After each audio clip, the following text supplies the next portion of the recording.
Good morning, everyone. Thank you for being with us this morning for this panel on strategizing partnerships in the Mediterranean region. My name is Reem. I am the head of Euro-Mediterranean policies at the European Institute of the Mediterranean, a think tank based in Barcelona, and I have the pleasure of being your host this morning.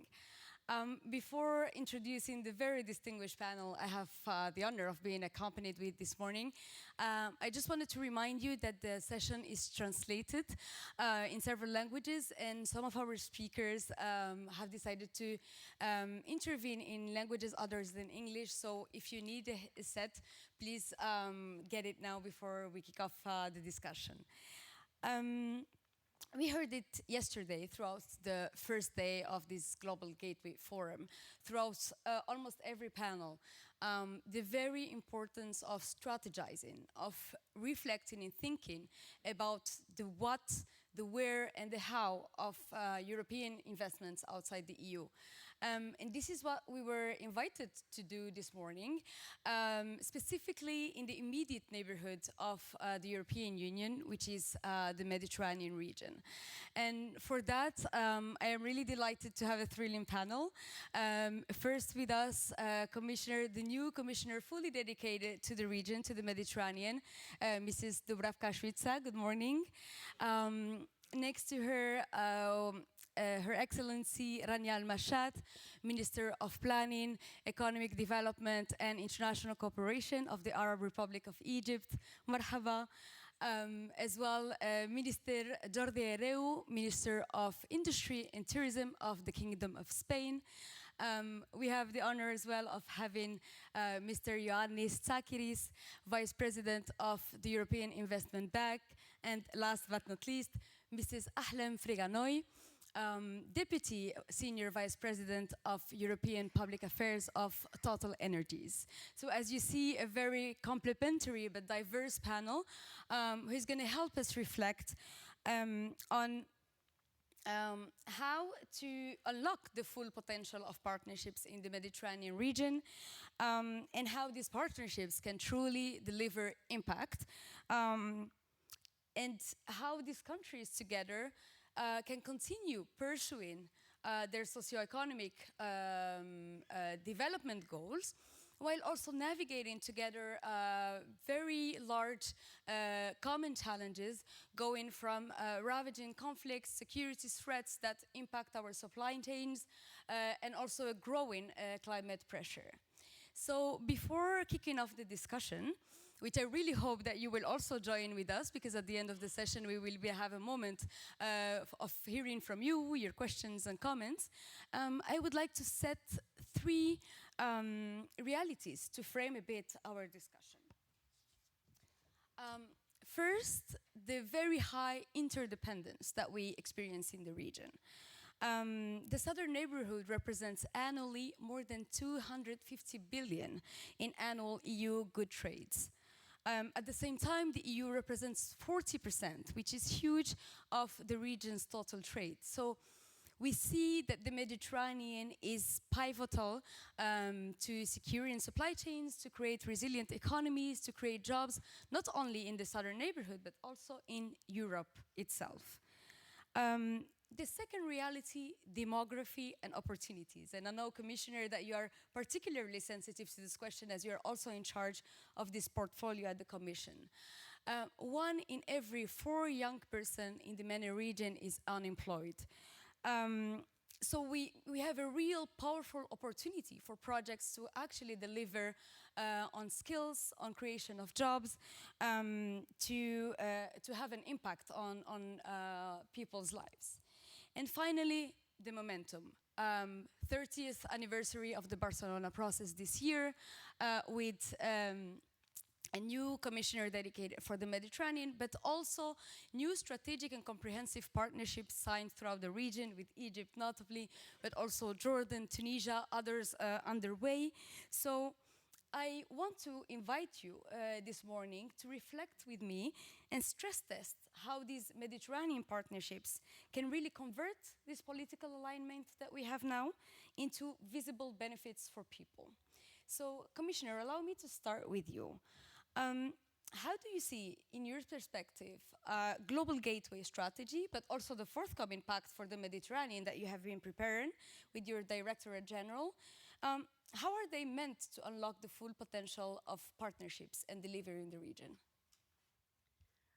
First of all, good morning to everybody. Thank you for this question and thank you for moderating this panel. It is very important. May I first somehow define what is Mediterranean? Geographically, as you know, we are this side of Mediterranean, but northern Mediterranean, but also southern part, countries of Maghreb, North Africa, plus Middle East countries, including Israel, Palestine, Syria, Jordan, but also Iraq and Iran. And in my portfolio and my DG, we cover also Gulf countries. So although geographically Gulf is not Mediterranean, but this is the region, so which we call Southern Neighborhood.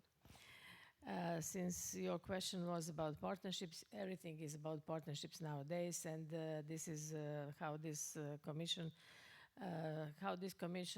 is trying to act in this mandate. So partnerships all over the world, not only in the Mediterranean. And this is how we think, since everything has been changing, as we speak, the world is being changed. So we think that the best opportunity for us is to create partnerships. So partnerships, you mentioned partnership agreements. Of course, whatever we are doing is leading to signing partnership agreements with different countries. Of course, the countries are also different, so we work with them bilaterally. You mentioned Egypt. We have already, as you said, partnership agreement with Tunisia, also with Jordan. At this moment, we are working diligently to deepen our partnership with Morocco. There are many others to come, hoping that Lebanon will also come on board, but also others. Gulf countries are also very important, so we work with them through GCC, through all 6, but of course they also have their own diversities. So we will also start negotiating with the 6 Gulf countries. What is this about?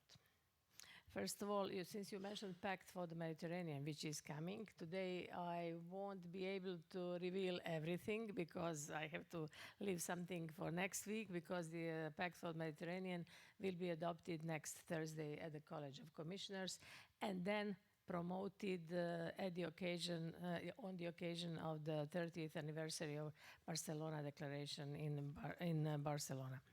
So when we speak about this pact and about these partnerships, our first priority is people. So we put people at the center because, as you mentioned, 1 in 4 is unemployed. It's also about demography. It's also about different trends in Europe and the southern neighborhood. So we have to put this somehow into balance. And this is why we put people at the center. When I say people, it's for all generations, but mainly young people, because young people, we also have to offer prosperous future for them, and this is what we have been doing. So it's all about skills, about vocational training. It's about creating new jobs. So about people, it's much more to say. Then we have also second priority, which is economy and investments. So we speak about investments in this part of the world. When I say investment, this is also the moment to invite European companies to be more interested to invest in that part of the world, and vice versa. If companies from southern neighborhood want to invest here, they are more than welcome. Of course, there are standards, there are norms, there are different procurement procedures, but this is another story. And by investing, we think that we can help develop these countries. We can help open new jobs. We can help decarbonize the region, because when I say investment, it's mainly in energy, but also in infrastructure. But energy is very important. And if we want to keep our Mediterranean region, which I defined earlier, if we want to keep it clean and not polluted, then we have to adhere to the same norms. This is the reason why we really have to keep our Mediterranean clean. And the third priority is, of course, always peace and security. I hope that there are good news. We heard yesterday, and as we speak, there are negotiations. So I think that the Middle East situation will be, I hope, finally somehow settled. But let's see. This is only the first phase. So when we speak about peace and security, we also have to mention here migration. Although I am not eager to connect security with migration, because migration is a very complex story, because we have illegal and illegal, regular and irregular migration. So when whatever we may speak here in Europe, you know that our first priority here in Europe is competitiveness. In order to be competitive here in Europe, we badly need human capital. We need people at the labor market. At this moment, we lack people, to be honest and open. We have artificial intelligence, we have robotics, but still, this cannot replace humans. I mean, for some services, yes. So this is why we badly need people, but we need educated people, we need skilled people, and this is exactly why we started signing talent partnerships. When I say talent partnership, that means that we have negotiations with different countries in the southern neighborhood, trying to establish channels of how to not to create brain drain in these countries. So it's not our goal to invite all doctors, intellectual elite, all engineers, and then to create brain drain there. This is not our aim. Our aim is to balance this, and of course we have already 3 talent partnerships signed with Tunisia, with Egypt and Morocco. The more is to come. So let's see how we can work on.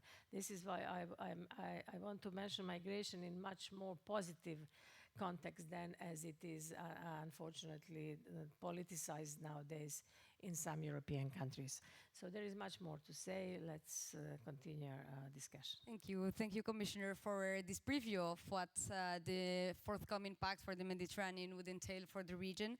And as you were saying, there are several partnerships across the region, and one of them, one of the biggest one with Egypt. The EU recently upgraded ties to a strategic and comprehensive partnership backed by a 7 billion support package. And among this partnership, one of the flagships that we heard mentioned several times yesterday throughout the different sessions is the Global Gateways NWEFE project, the Nexus of Water, Food, Energy, which showed Egypt's ability to align finance with reforms, reporting the mobilization of 4 billion in concessional finance. So I wanted to ask you, Excellency, from your perspective, what would be the next practical step with the EU to continue boosting investor confidence in your country? Well, thank you very much. It's a pleasure to be here. And let me also talk about the panel. The panel itself represents the partnership we're talking about. You have the EU providing, in many instances, the seed for blended. You have bilaterals who play a very important role in also pushing the message in the EU, and in many instances working collectively with the government. You have the MDBs from Europe, which actually also help in the design of the projects, be it a global gateway project or a national project. And you have the private sector that actually benefits from the different financing tools and also creates the jobs that nationally we are looking at. Let me maybe, before answering the question on NWEFE, just give a background context. Country ownership is very important to be able to successfully leverage on the tools of partnership that the Commissioner mentioned. When a country has national goals and strategies which are well articulated, well defined, it becomes easier to find the common interest and the projects of interest between the country and its partners. So this is an important element when we're talking about multilateralism being able to deliver. country ownership is key. Being very clear with what goals we want to achieve. The second point is on translating all the points that come in the text of partnerships into very tangible projects, which provide, yesterday we heard in the opening remarks, win-win. Win-win for the country and also for the partners of the country. When I take a look at Egypt's relationship with the EU, and when we talk about EU, we also have Team Europe. Team Europe for us are member countries, as well as EIB, EBRD, and the multilats, which play a very big role in our development trajectory. Before elevating the relationship to comprehensive and strategic, which took place in March 2024, you're building on several years of practical work in the field. This work goes from small projects which affect women, youth, environment, all the way to big projects related to water waste management, related to health, related to sustainable transport. So it has been a journey of accumulated experience when it comes to practical articulation of which reforms you need to be able to open up the potential for more investments. So the comprehensive and strategic partnership in March 24 included a few items. There was a financial package. You had 5 billion euros of macro financial assistance. This budget support is related directly to structural reforms, which increase competitiveness, more private sector engagement, push the green transition, and also help maintain macroeconomic stability. So the MFA is the policy platform. When these reforms are done, they open up the scope for more investors to come in. We have Total here, we have other private sector companies in the audience. All of them have worked with us in renewables, in pushing wind, solar, water waste management, etc.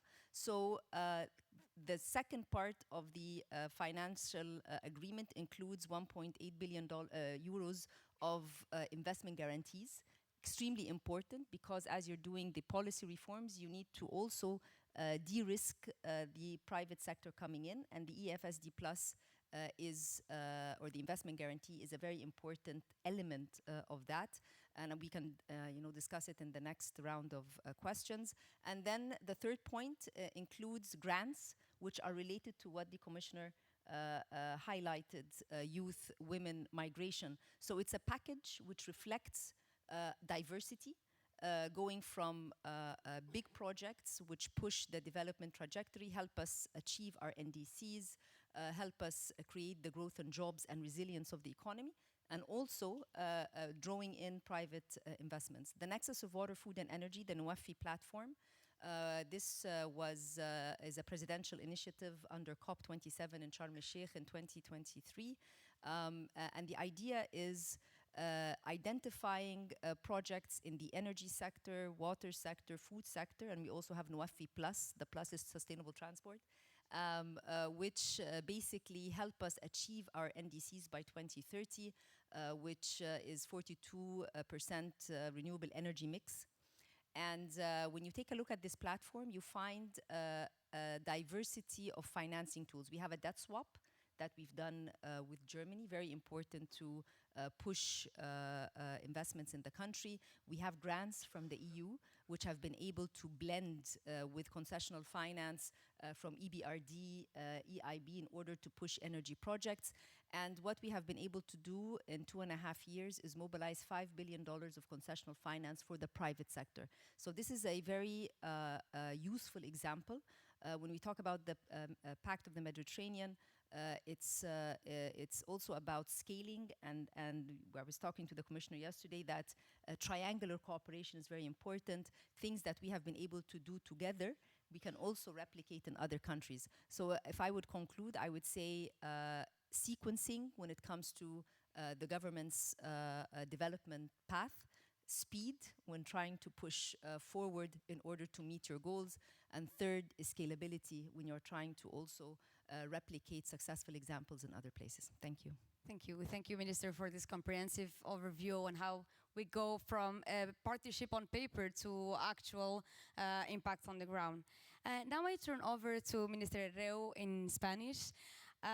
Ministro, España ha servido durante mucho tiempo como puente entre Europa y el Mediterráneo. Para alcanzar el nivel de inversiones al que aspiramos, parece evidente que los Estados miembros y las instituciones propias de la Unión Europea deben colaborar más estrechamente para movilizar recursos financieros y políticos. ¿Cómo ve usted esta cooperación en la práctica? Bueno, pues, en primer lugar, me permiten un comentario personal, y disculpen, porque después seré muy concreto y muy preciso sobre lo que España considera en torno a lo que usted me pregunta. Miren, yo fui un ciudadano de Barcelona esperanzado en el año 1995 en torno al proceso de Barcelona, porque formaba parte de una ciudad, de un país que siempre ha visto el desarrollo, la cooperación y la paz en el Mediterráneo como una de nuestras líneas estratégicas. Viví con orgullo el establecimiento de la Unión por el Mediterráneo, de este proyecto, su sede en Barcelona como alcalde de Barcelona. Tuve el placer y el honor de ser alcalde de la ciudad que desde siempre ha creído en los mecanismos de cooperación. De manera que entenderán el por qué yo hoy aquí, para mí es un placer y un honor representar el gobierno de España, de un país y de un gobierno que cree firmemente en la cooperación, en un Mediterráneo abierto a la cooperación, como condiciones para la paz, y la paz como condición para el desarrollo económico y social. Esto era para explicar un poco el cómo afronto este debate, y ahora entro en temas absolutamente más concretos, porque creo que es muy importante darle eficacia al proceso en el que estamos trabajando desde Global Gateway. Además, a los que venimos de la cultura local, nos gusta siempre aterrizar las políticas en cosas concretas. De manera que para mí es un honor y es un placer estar hoy aquí representando el Gobierno de España en el foro del Global Gateway. España es un puente natural entre Europa y el Mediterráneo, y considero que la cooperación entre ambas regiones solo será creíble si lo traducimos en resultados concretos. Por tanto, acorde con nuestros intereses estratégicos y sobre todo también con las prioridades de los países socios, me parece algo fundamental. Con proyectos con impacto, contribuyendo al desarrollo sostenible y a las capacidades locales. Con financiación alineada que logre complementariedades y refuerce las sinergias en los canales e instrumentos de financiación, y una gobernanza Team Europe que sume capacidades, no que las fragmente, y que fortalezca la comunicación con los países socios. En la práctica considero importante tres elementos.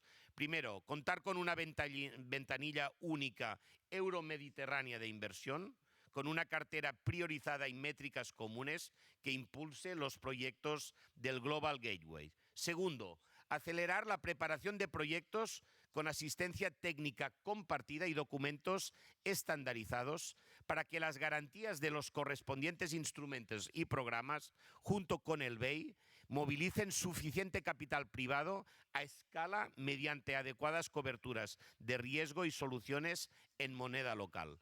Y tercero, contar con un calendario político claro, acompañado de un scoreboard público de avances que promueva partenariados estratégicos entre Europa y el Mediterráneo, dando credibilidad y previsibilidad a las inversiones Global Gateway en la región MENA. La clave es la apropiación compartida y tratar la juventud, educación y empleo como eje transversal en los proyectos, que oriente becas, formación dual, empleabilidad en todas las fases del ciclo de proyectos. En cuanto a los sectores, seguridad energética, refuerzo de la competitividad y descarbonización, digitalización y conectividad, gestión del agua, turismo sostenible. Yo también soy ministro de Turismo, y donde proceda, pesca y economía azul. Por tanto, dotarnos de marcos estables, partenariados público-privados para escalar rápido y aumentar el alcance del impacto de los proyectos. España está lista para apoyar estas alianzas desde Team Europe y con nuestros países socios en proyectos emblemáticos. Por ejemplo, creando una ventanilla PYME para la pequeña y mediana empresa que promueva la integración de proveedores mediterráneos en cadenas de valor europeas. En definitiva, necesitamos menos fragmentación, más enfoque Team Europe y un enfoque 360 grados y más escala. Por tanto, este es con la filosofía con la que nosotros queremos aportar en un proyecto europeo en favor de la cooperación en el Mediterráneo. Muchísimas gracias, señor ministro, por estas propuestas muy concretas que ayudarán sin duda a continuar a construir el Global Gateway en los próximos años. Y ha sido una transición perfecta, a very good transition for the question I wanted to address to you, Vice President Tsakiris. The European Investment Bank has been central in delivering Global Gateway projects in the Mediterranean, going from the Medusa submarine cable system that we heard about yesterday to the Aqaba Amman desalination project. How do you see the bank's evolving role under Team Europe approach, as Minister Ebreu was saying? And where can closer cooperation with the Commission and partner countries have the greatest impact in your perspective? Good morning, and thank you very much for the invitation to be in this very, very important panel. Allow me to start with two remarks, let's say. The first one is that I'm navigating in the Mediterranean for the last 20 years, and I can say that the progress that has been achieved so far in terms of partnerships, policy, and development in terms of investments is huge. I clearly recall, as also the minister said, when the Union of the Mediterranean started, and I clearly recall someone saying, jobs for the boys. No, Union of the Mediterranean delivered, and then we have all this ecosystem, I would say, in terms of partnerships within the Mediterranean. And the second remark is that Team Europe is a great invention. Actually, it's something that it helps us, the European Investment Bank, let's say, to lever our investments, to work with different EU financial institutions, and acting as a lead financial arm, with a purpose to, to deliver the Global Gateway Initiative targets. So, going now in the region in terms of investments, we have committed so far, I would say the last decade, more than 20 billion of euros in the region, which is 20% of our operations outside the EU. So it's obvious that southern neighborhood, of course, together with eastern neighborhood, is a priority of the European Investment Bank outside the European Union. We are working closely with all the EU delegations in the countries, and what we are following is a policy-first approach. So our operations are not only aligned with the EU strategic priorities, but also embedded in the partner countries' plans and for development. By doing this and having, let's say, this open dialogue through the Team Europe and with all the stakeholders, what we are achieving, I believe, is first of all, when it comes to leveraging our impact, which is the one, in one hand, a result, but the second is that we're going deeper than more of purely development. We are going deeper into partner countries' problems. We are trying to be helpful when crises are arising. For example, in Morocco, after the earthquake, Team Europe was there for the first moment to help the country. So, and I would say by aligning, the development comes primarily by aligning our financing with the new agenda for the Mediterranean, and now with the new pact for the Mediterranean. So by doing this, again, I believe we can drive sustainable growth out of our investments, social impact, and of course, development for the countries concerned. Thank you. Thank you very much. And now to turn to the private sector perspective, to complete a bit the overview that we had throughout the discussion. As a major the global gateway in the Mediterranean region, how do you perceive the EU's evolving strategic agenda across the Mediterranean? And can you tell us what signals are you looking for in the region to increase your investments, and how can the EU help get there? Thanks. Well, good morning, and thank you for inviting us. I'm extremely pleased to be here with such a high-level panel. Thank you very much. Also pleased to be here because TotalEnergies was born in the MENA region in 1924, so more than 100 years ago, and we were born in Iraq. At that time was the Compagnie Française des Pétroles.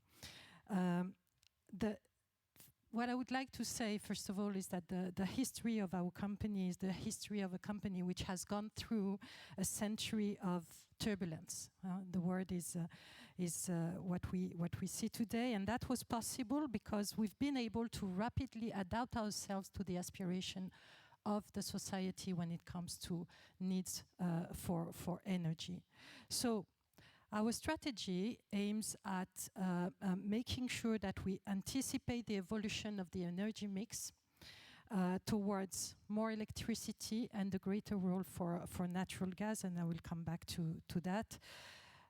I can say that compared to our peers, we've made the choice and the voluntary choice to continue investing continuously and consistently on decarbonization and energy transition.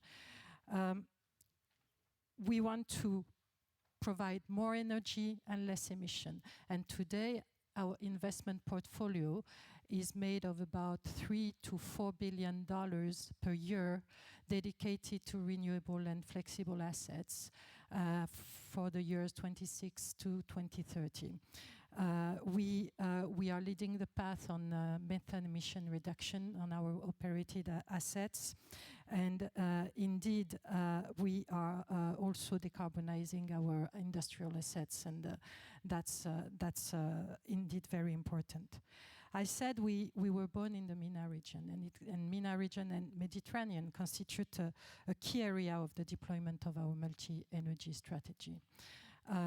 We believe it's also a strategic area for security of supply. You were talking about security of supply. We have to understand that today gas constitute about 20% of the primary demand of Europe, natural gas. And it is important, particularly since 2022, to secure energy supply for Europe. This energy supply comes from countries around the Mediterranean. Algeria is a strategic supplier of Europe historically. You have Libya, you have other countries.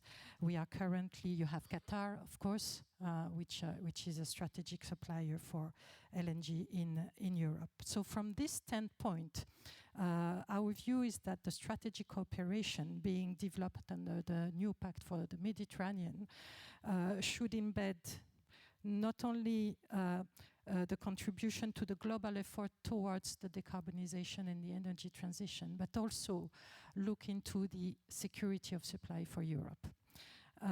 So to be able to answer these two main challenges, on one side, continue to produce the electricity that the world needs in a complex global context where you said it, security and sovereignty are becoming more than ever important.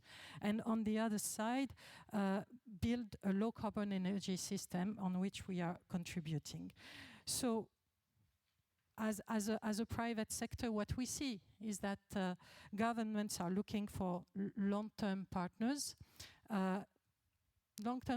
which are not imposing choices, but rather respecting the unique priorities of the different countries. And I just want to finish by saying that us as companies and TotalEnergies, this is what we're trying to see. We see ourselves to build bridges. Bridges while confirming the regional pertinence of our activities, but at the same time the interest of both shores. I give you 3 examples and then I stop there. One, we are currently working together with our partner ENI on trying to develop a project between Cyprus and Egypt. We explore and produce the LNG, which will be sent to the liquefaction plant in Egypt, in Damietta, and then export to the LNG. That's a new source of supply for Europe. In Morocco and in Tunisia, we are also working towards developing green H2 project, one in Morocco to produce green ammonia to be exported to Europe, the other one in Tunisia to produce green H2 to be exported to through Europe through a H2 corridor, which will go through Italy and supply Austria, Germany, etc. And we do that with different partners. So we believe that what we need from the policymakers is regulatory clarity, predictability, and pragmatism. This is important, and this has an important impact on the confidence to a huge and significant investment. Thank you. Thank you very much. Commissioner, hearing this, and with private sector engagement being at the cornerstone of both Global Gateway and the forthcoming Pact for the Mediterranean, can you tell us a bit more on how do you foresee to enable more private sector engagement and respond to those needs, as Mrs. Fregano was telling us? Thank you very much for this question. You know that we, by 2024, we invested 6 billion euros and it brought 77 billion euros, which means all these different blendings, grants, loans. So it brought to 77 billion euros of projects, just to understand how we look at this. First of all, we need investment platforms. This is what we heard from you here. Then we need development banks, which was clear from yesterday's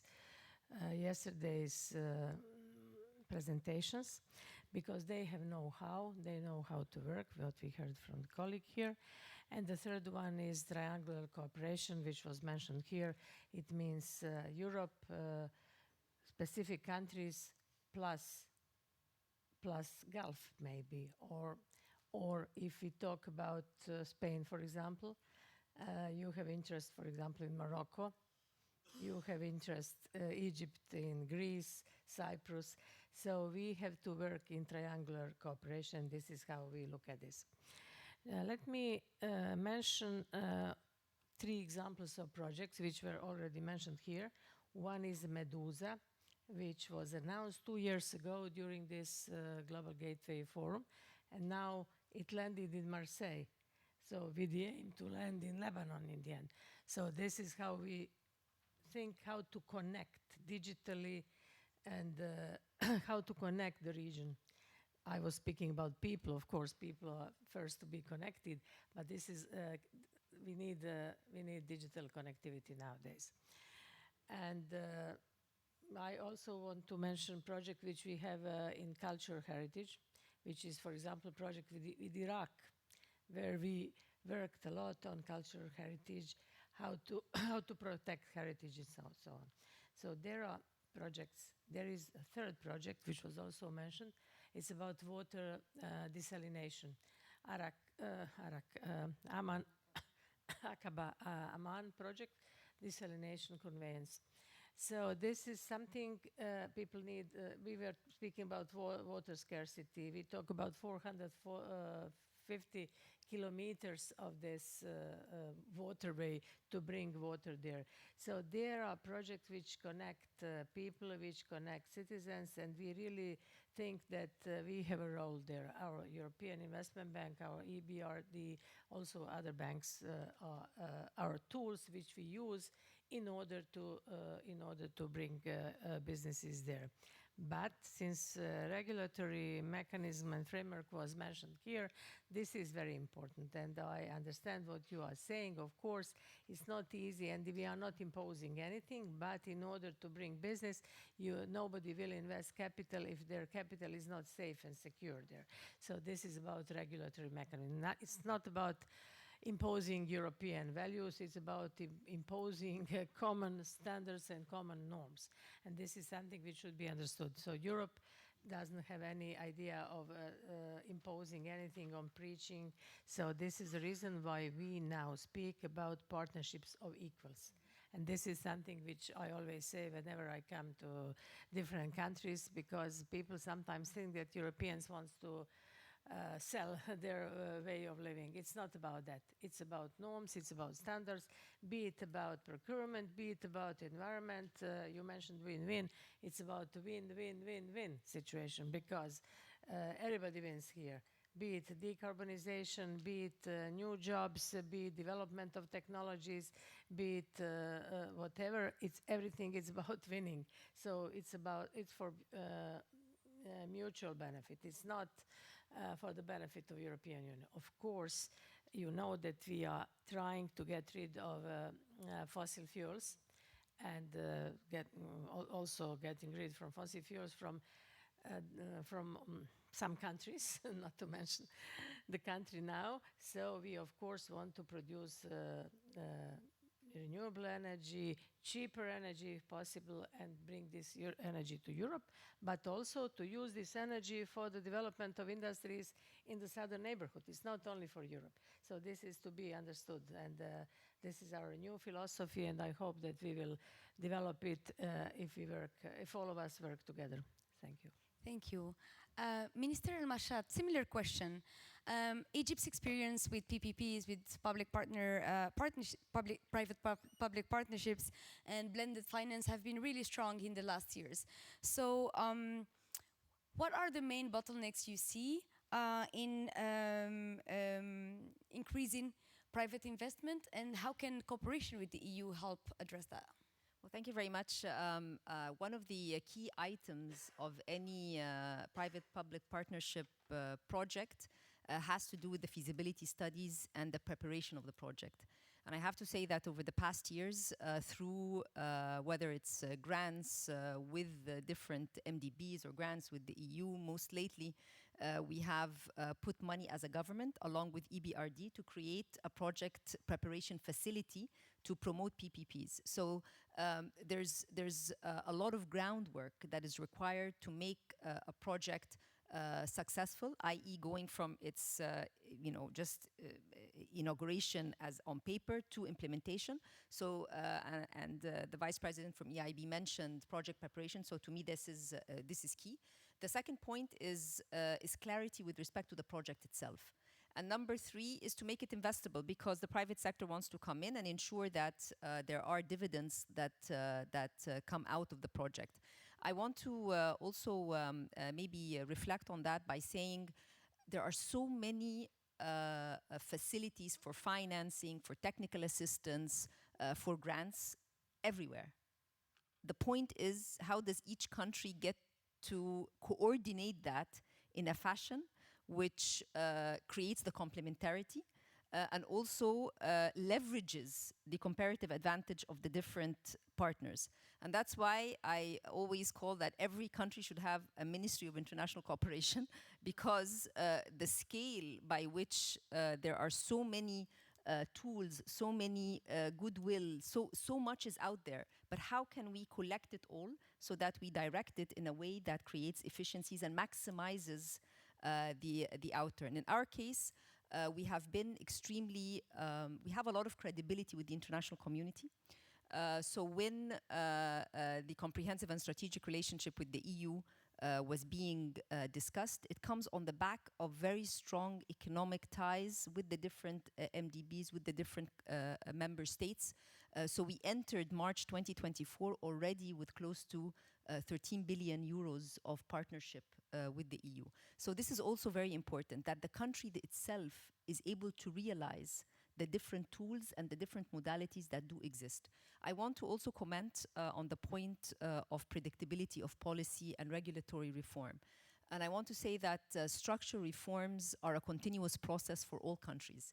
If you're a low-income country, you want to become a middle-income country, you can only do that through structural reforms. From middle income to high income, you do that through structural reforms.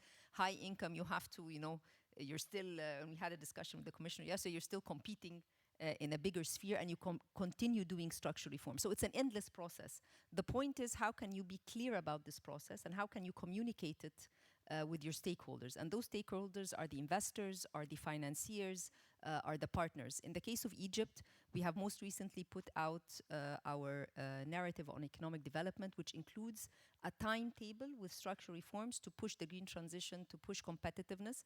I invite everybody to take a look at it on the website. But the point here is that we are again showing the reforms we're doing with the EU, the reforms we're doing, policy reforms, because the policy reforms are what push or create the environment for the private sector to come in. So I think the commitment from the government when it comes to doing the change, having predictable monetary, fiscal policy, in our case, governing public investments to allow more private investments, pushing for, helping the preparation of the PPP projects, being very clear on your environmental and climate targets, because the green transition for us is a way to attract investments. When you take a look at companies here in the audience, and they're going to be during the Egypt EU summit, which comes up on the 22nd, all of them have participated in renewables, be it wind or solar, in different areas of Egypt. We are living now in a situation where we need to make sure that the global environment, where there's a lot of protectionism taking place, that we have an opportunity together to be able to leverage on this and benefit the different countries. And the final point is that everybody wants growth and jobs. Growth and jobs means more private investment. More private investment requires financing, and it's the partnership that we see here on the panel and what was discussed yesterday morning is how we will be able to translate this practically into projects that deliver for the youth, for the women, for pushing the potential of different economies. In the case of Egypt, despite the geopolitical situation in the region, we've been able to grow last quarter at 5%, all driven through industrialization, tourism. I used to be a minister of tourism too. So when we look at the employment multiplier of certain sectors, there is where we want to create more projects, because that's the way to create the promise of the future and also create the regulated migration that is going to benefit everybody. Thank you. Thank you. Thank you very much, Minister. I'm really happy that we're hearing very concrete ideas and very concrete recommendations on how to take a step further in attracting private investment in the region. And we definitely see the value added of having a ministry dedicated to international cooperation. Ministro Ereu, ha sido usted durante muchos años presidente de una importante empresa de telecomunicaciones, entonces usted también ve los dos lados de esta conversación. En su opinión, ¿qué valor añadido puede aportar la industria de la Unión Europea desde el punto de vista del ministro de la Industria a los socios de la región mediterránea? ¿Y cuáles considera que son los principales beneficios de establecer colaboraciones a largo plazo a nivel de cooperación industrial con los países de la Unión Europea? Sí, bueno, es evidente que los países de Middle East, North Africa, tienen otras alternativas tecnológicas de precio y por tanto yo creo que desde Europa tenemos que ser muy claros que es el valor añadido, ¿no? Allí donde nosotros, nuestra propuesta, basada en la calidad industrial, en estándares exigentes y en una forma de trabajar basada en la coapropiación de los resultados. Por tanto, yo diría, nosotros ofrecemos algo más que contratos, ofrecemos confianza, que yo creo que es un valor fundamental. Lo digo desde la perspectiva pública y lo digo desde la gestión privada, digamos. Yo creo que el elemento de estabilidad, continuidad, una arquitectura de cooperación que evite duplicidades y que se apoye en plataformas existentes, como por ejemplo la Unión por el Mediterráneo. En concreto, yo creo que Europa aporta 3 ventajas. Tecnología para la competitividad y la descarbonización, soluciones de energía limpia, digitalización y conectividad para empresas y administración, gestión del agua y economía azul. En segundo lugar, partenariados estratégicos que crean empleo local de calidad y talento, un enfoque juventud, educación, empleo desde el diseño, con formación dual, movilidad académica, capacidades locales y cadenas de valor más inclusivas en la Ribera Sur. Y tercero, previsibilidad financiera, modelos sostenibles, predecibles de financiación y el uso de asociaciones público-privadas para acelerar inversiones y compartir riesgos con reglas claras y previsibles. Yo creo que hay elementos que son, son intangibles, pero son fundamentales. ¿Cuál es el beneficio de construir alianzas a largo plazo? La estabilidad y la escala, la cobertura estratégica, proyectos tangibles con impacto medible que promueven el desarrollo económico y social, y la confianza regulatoria, estándares, transparencia, procesos abiertos que atraen inversión de calidad y fomentan la integración económica sin sorpresas.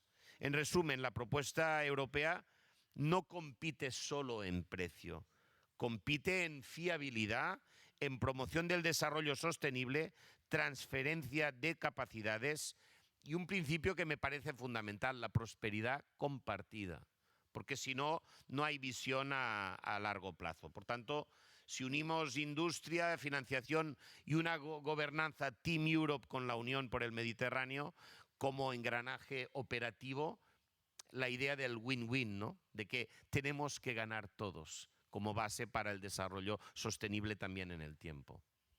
Absolutely.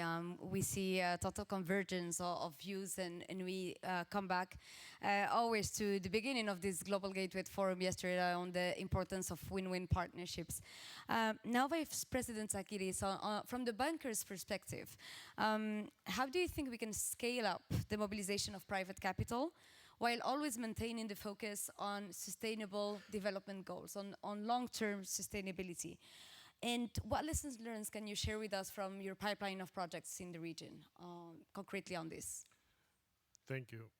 Let me tell you first that when it comes to the European Investment Bank, one of the most used internally word is leverage. So whatever we do, we're always asking ourselves, we're asking each other, we're asking our services, what is the leverage that we can achieve by doing this? And as you see many times with the announcement of our annual results, etc., we also mention the leverage ratio. So EIB is investing almost 100 billion per year, but the leverage is more than 3. So at the end, more than 300 billion are getting even more into the economy. So it's part of our business and it's part of our DNA to mobilize other money, in particular private, because we believe the private money, and not we believe, it's obvious that private money have completely different power of when it comes to the leveraging when you compare with public money.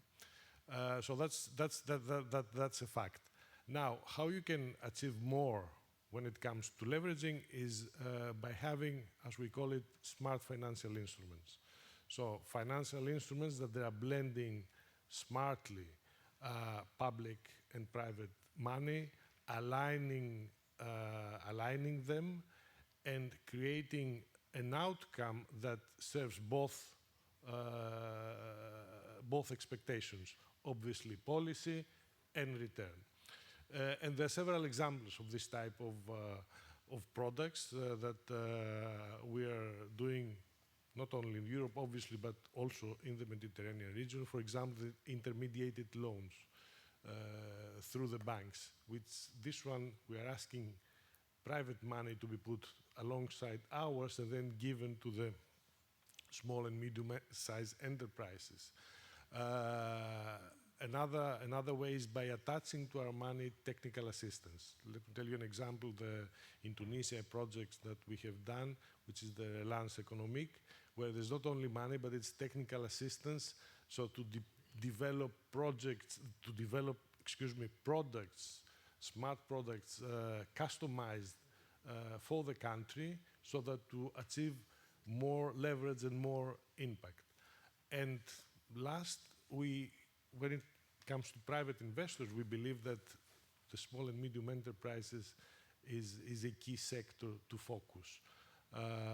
So by investing, as I said, by doing this intermediated loans, by investing in venture capital and private equity funds alongside private investors, let's say, create this dynamics of leveraging even more private capital and achieving even more impactful results. Thank you. Indeed, SMEs, small and medium enterprises, are the backbone of economies throughout all the Mediterranean, be it in Europe and in southern Mediterranean. So what you're suggesting is indeed key. Mrs. Frigano, just to conclude this exchange that we started with you, from your calls, your petitions to policymakers, a reaction from what you heard from the other speakers on how to boost private investment in the region and what should be done from the policymakers' side? I first of all wanted to say that we believe that uncertainties could be transformed into opportunities. And that's the role we see for the policymakers.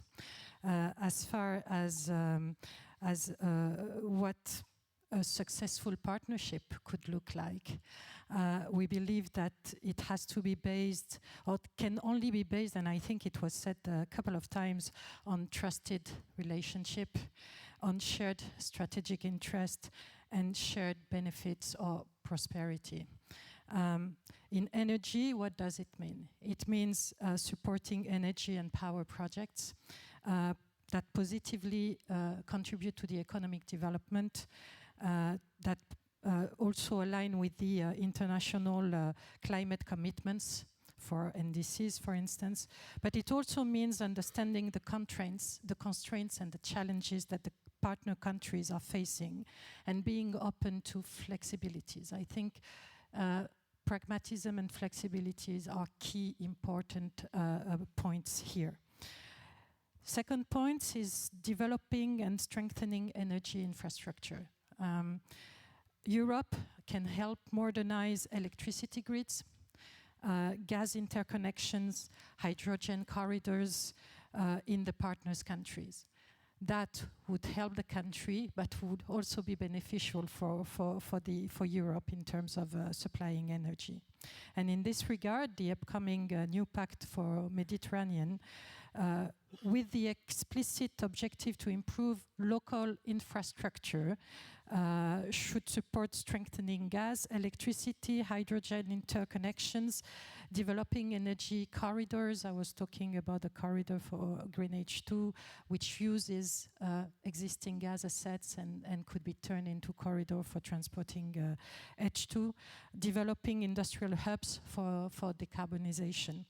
And finally, the Global Gateway could also be proven instrumental tool in financing critical infrastructure, as I just mentioned. So, couple of very concrete things that could be strengthened or further developed to be able to play a great role in this two shores cooperation. Thank you very much for helping us wrap up a bit this part of the conversation.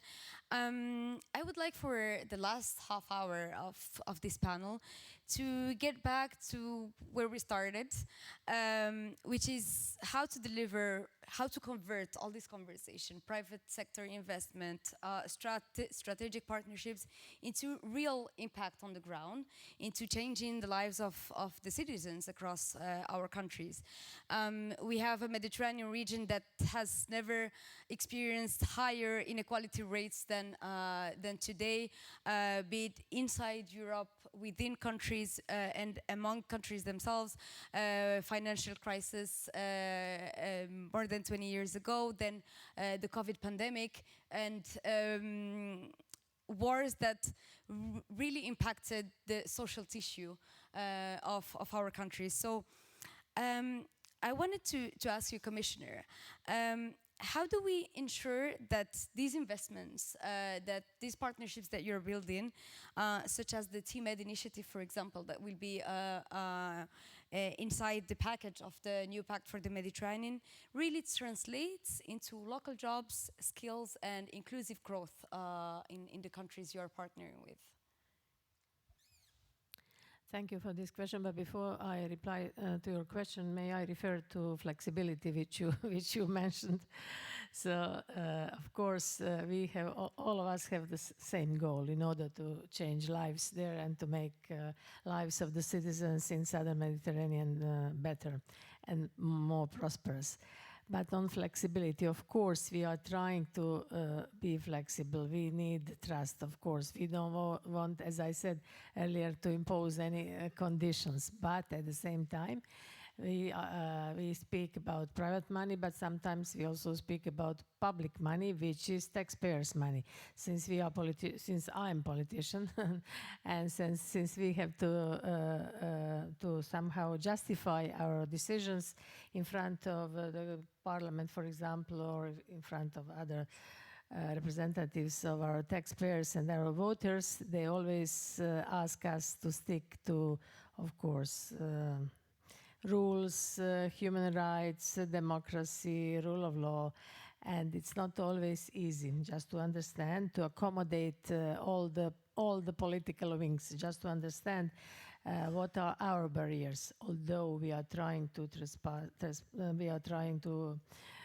overcome these barriers, but this is not always easy. Of course, it's a matter of trust, and this is what we are trying to do with this partnership. This is exactly why we call this partnership, and we also, as I said, we are not going to impose anything, but at the same time, we are trying by our acting to change the spirit and atmosphere also in these countries in order to come closer to democratic common values, just to understand what is this all about. On translation to the ground, of course, we are sure, otherwise we wouldn't have been working on this, we are sure that this Pact for the Mediterranean, for example, which will encompass also TMED initiative, will change the situation on the ground. This is exactly why we are doing this. This pact is not only a huge document, it will be a document, but it's not about that. It's about the genuine pact, which we want to create with these people of the southern Mediterranean. And this is exactly what we have been doing. By saying this, I started with young people. I want to also to reiterate what we are doing in education, for example, and what we would like to do. We would like to create, since knowing that young people are the easiest to connect, to link, to not live with prejudices from the past, not to start political discussion here, but just we think that we have to invest everything in young people, and this is about creation of Mediterranean University. It doesn't mean that we will build new premises, but we want to add to existing universities, which already we have universities all over Mediterranean, be it in Alexandria, be it in Beirut, Marseille, Fes, all over Barcelona, not to mention others, to add curricula on Mediterranean, be it on history, be it on culture, be it on values. So to add to existing universities and to try to connect young people better, to create alliance of Mediterranean universities and to expand our programs which we already have, Erasmus Plus for students, Horizon for young researchers. This is our ultimate goal, just to understand in order to, it's long term of course, but by the end of this mandate we would like to have this established, just to understand. We also want, since you asked me about the change on the ground, it's not easy. You cannot change anything overnight. We also would like to create youth parliamentary assembly, which means those parliamentarians who are elected younger than 30 in the countries around the Mediterranean to have their forum to discuss the issues, so they will somehow try to change the atmosphere. Of course, economically it is very important, and this is why this TMED initiative is important, and we think that I'm working here together with Commissioner Jorgensen, who is in charge of energy. So just to understand, this Mediterranean portfolio is more like an umbrella portfolio. It's not, so all of us have to work together in order to gain the goals which we want to gain. Since you mentioned Union for Mediterranean, I also want to mention it because we think that this is very important institution, very important implementing partner for us on the ground. And we would like to empower it. We would like to strengthen it. And I hope that on the occasion of 30th anniversary, we will have a chance to change it somehow, and we will inject some power into this institution because we badly need them. It's not only because of this implementation, which I mentioned, but it's also that this is the only institution around the Mediterranean which have both Israel and Palestine on board. This is for us very important, and this institution should be empowered. Just since we are today, we cannot shut our eyes in front of what's going on as we speak now. So this is very important. So whatever we are doing, it is our new course. This is not a coincidence that President von der Leyen decided to establish new DG MENA, new portfolio. It's not about symbolism. It's about real change. And just to just to reveal, or I don't know, maybe you already know, a new proposal for multi-annual financial framework envisages doubling of our funds for this region, Middle East and North Africa. Of course, it has to pass a parliament procedure and member states procedure, but you know, by doing this, we also show that we want to put weight on the region. This is good news. It is indeed a powerful signal of commitment that funds accompany words and projects. You were mentioning a Mediterranean university, so giving skills and education to people. I wanted to ask Minister Al-Mashad on your view on research and skills partnerships. How do you see training models that you are prioritizing in the next years in Egypt?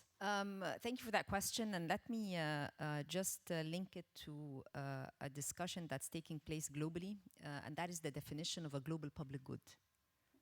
You know, everybody is talking about how can we quantify global public goods. We see them in texts of communique in the World Bank. We see them when we're talking about debt sustainability analysis, that every country, when it's trying to achieve its national goal of education, of health, it is actually contributing to a global public good. So this is something I just want to leave the panel and the audience with, and maybe going forward, we can try and articulate that each and every euro or dollar or pound of investment that is happening in a country to push for better education, for more girls in schools, for a better healthcare, you are actually helping the globe.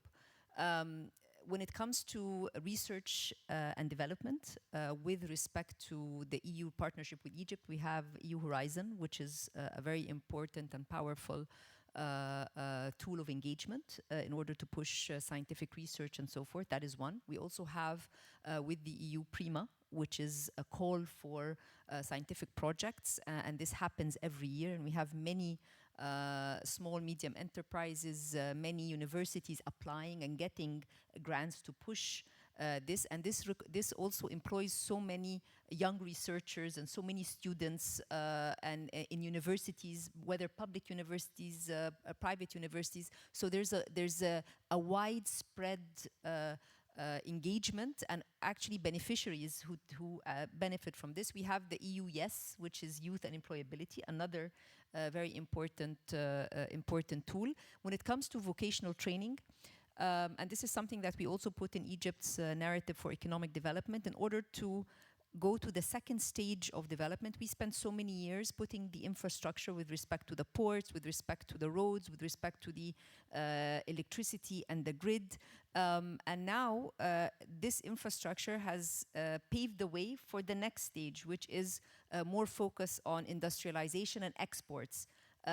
So, for example, the Damietta port, if it weren't for the public investment that went into there, we would not be able today to have more than one IFI with more than one company trying to export, the energy and the liquefied gas and so forth.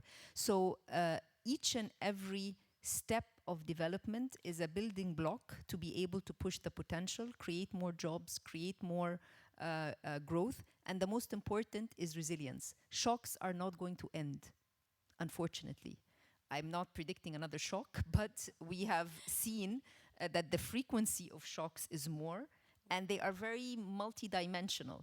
So what we are doing together as partners is to try and ensure that each economy has enough strength within to make it resilient to the next shock. That is only possible if we are growing, if we are creating more jobs, and that's why, in addition to reforms on education, the vocational, the training, the skills, how can we have a certification that is international standard that benefits the country inside, and also if there's migration, it benefits. And here, that's why I started my intervention by saying it's a global public good.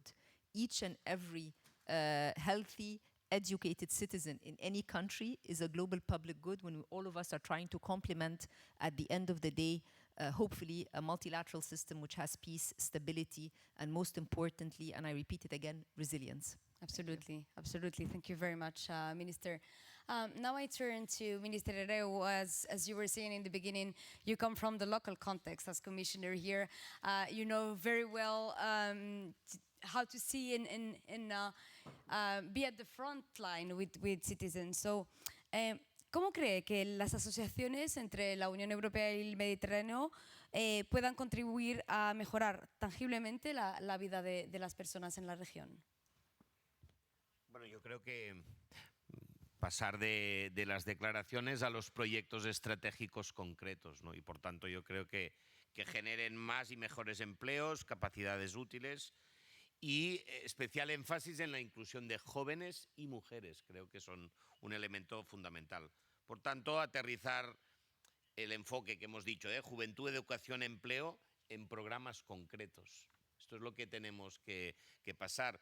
Por ejemplo, formación profesional dual con empresas europeas o pasarelas de movilidad académica, además del Erasmus Plus, cooperación mediante programas como Prima en ámbitos como agro o la agroalimentación o el agua. Y certificación de habilidades que abra puertas en ambos mercados. O sea, por tanto, intentar concretar, ¿no? Para crear empleo a escala necesitamos inversiones que arrastren cadenas de valor locales en sectores que consideremos prioritarios.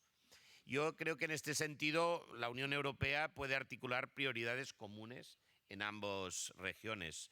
Energía limpia, redes, digitalización, conectividad y agua, con objetivos de empleo y transferencia tecnológica desde el inicio del desarrollo, incluyendo cláusulas de contenido local para pymes y proveedores del sur. Yo creo que esto es fundamental. Y reitero, la inclusión de jóvenes y mujeres no es un añadido, es el core de estos proyectos, es un criterio de éxito. Y en este sentido, los programas de la Unión por el Mediterráneo, ¿no?, que han favorecido programas de juventud, mujeres y empleo en sus proyectos emblemáticos, nos pueden ayudar a escalar iniciativas de emprendimiento femenino, de digital upskilling o acceso a la financiación. Por tanto, yo creo que tendríamos que fortalecer una gobernanza que asegure lo que hemos reiterado, ¿no?, la apropiación compartida de estos proyectos. En este sentido, bueno, yo creo que generar, digamos, este espíritu de un nuevo pacto para el Mediterráneo, que significa, ya se ha expresado, partenariado entre iguales, arquitectura sólida y una agenda pragmática con resultados medibles. Yo creo que será muy importante tener indicadores, KPIs, para ver los resultados, ¿no? Empleos creados en los sectores priorizados, plazas de formación y certificaciones obtenidas que faciliten la inserción laboral o la participación de pymes locales, ¿no? Son indicadores de gestión de avance de estos proyectos. Bueno, yo creo que en el 26 tenemos que ver ya que avanzamos trabajo de calidad, más capacidades, más inclusión. Yo creo que estos son elementos para el objetivo común de todos de aterrizar en programas concretos. Muchísimas gracias. And this goes very much in line with what Commissioner and Minister Rania Al-Mashad were underlining. So it is indeed very clear. Vice President Tsakiris, for projects like the ones we were mentioning, like Aqaba Amman or Medusa, how do you ensure that they truly translate into local manufacturing, job creation, and skills development in the implementing countries? If you had to showcase one of these projects to citizens, what would you highlight so they really feel or see the benefits in their daily lives? Thank you.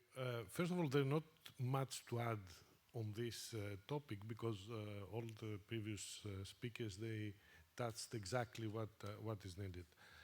And actually, allow me only to repeat one word of Her Excellency about resilience. Resilience is a critical element on everything we are doing and we are going to do there, because the future does not look bright, particularly when it comes to climate change. We all in the Mediterranean, we are suffering from climate change. In Greece and Spain, we don't have water. So we need also to create resilience. We need to keep the people there so that all the regions to grow evenly and to battle all together what is coming. So coming on our interventions, in all our projects, local jobs, youth, and social elements are embedded already. And not only this, we're always attaching a technical assistance to our projects, which means that we are trying to build capacity locally so that people to be trained and, let's say, move on their own for the next phases. So it's something that it's embedded, it's part of our overall strategy. Now, on a project, exemplary projects, for example, I would think there are many, but I would think the Amman Aqaba desalination project, which is it's a result-based loan, as we say, where it's not only, it doesn't build just the desalination, but through this desalination, a whole ecosystem is built around of sustainable development. And if I go a bit further, we, as a partnership, we could spot this type of projects and we can scale them up.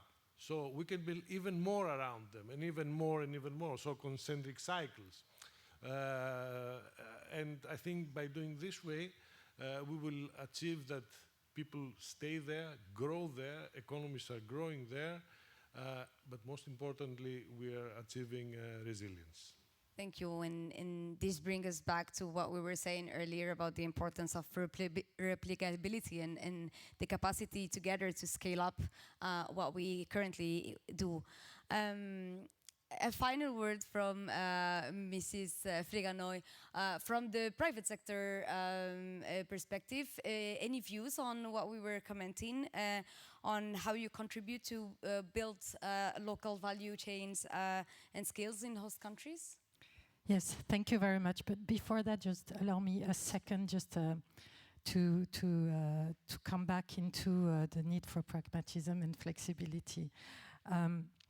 I'll give you an example. Standards are very important. Us as Total Energies, we are at the standards. I mean, that's something which is well known. We are one of the leaders in terms of energy transition, decarbonization.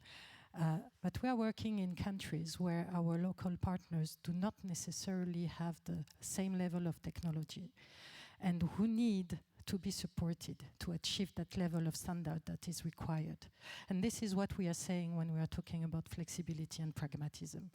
Let's accompany this local industrial partner into achieving the required standards rather than setting standards that are difficult to achieve in reality. So looking at what is happening on the ground is important. So just was a parenthesis. On concretely, what do we contribute to the local prosperity, to the shared benefits? I would maybe start with one important point.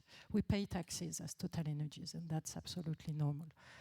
In 2023, we paid over $58 billion of taxes worldwide, out of which about 11 billion in the MENA region, paid or collected. It's huge. It's about 20% of the overall amount.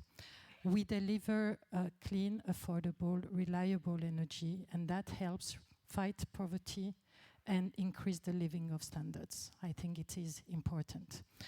Obviously, we are working according to certain principles, engaging with the communities, making sure we develop local projects which are also have an impact on the economy and the society, contributing to reducing the emissions. We have several projects in Algeria, but across our activities in the world, we maximize the local recruitment. We have educational, vocational trainings programs, and we also are trying to push female into the energy sector. It's extremely important. But one very quick example. I've talked about Iraq. This is where we were born in 1924, and this is where we came back and we took the operatorship of the gas growth integrated project in November 23 together with Qatar Energy and the BOC. It's an integrated project, and out of which we have a project to produce oil, but with no flaring for the second phase. We have a project to treat seawater and relieve the country from hydric stress water, which was used to support the industry. We are developing a gas treatment plant, which is going to use what was the flared gas from other projects, take this flared gas, treat it, and send it into the grid to provide electricity to the people. With this project, we are going to supply 1.5 million households. We also are developing a project of over 1 gigawatt solar plant project to provide clean electricity to the population and decarbonize our operations. This project is going to employ about 7,000 people at the peak of the construction. And it's a project which also has a second leg, which is how to promote the local value chain. So we are working with local companies. We have over two or 300 local suppliers in our list, which are being qualified at the moment. And we have also contractually 2 funds, one for infrastructure and one for education and training, that we use to support the local infrastructure development and obviously develop the talented skills that are in Iraq. Thank you. Thank you. Thank you for these concrete examples. I see we have a couple of minutes before the end of the session, so maybe to take 1 or 2 questions from the floor.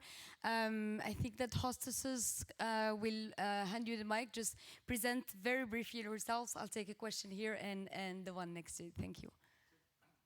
Yeah, we can hear you. Hello. Thank you. So Gidon Bromberg from EcoPeace Middle East, a unique Palestinian, Jordanian, Israeli joint organization.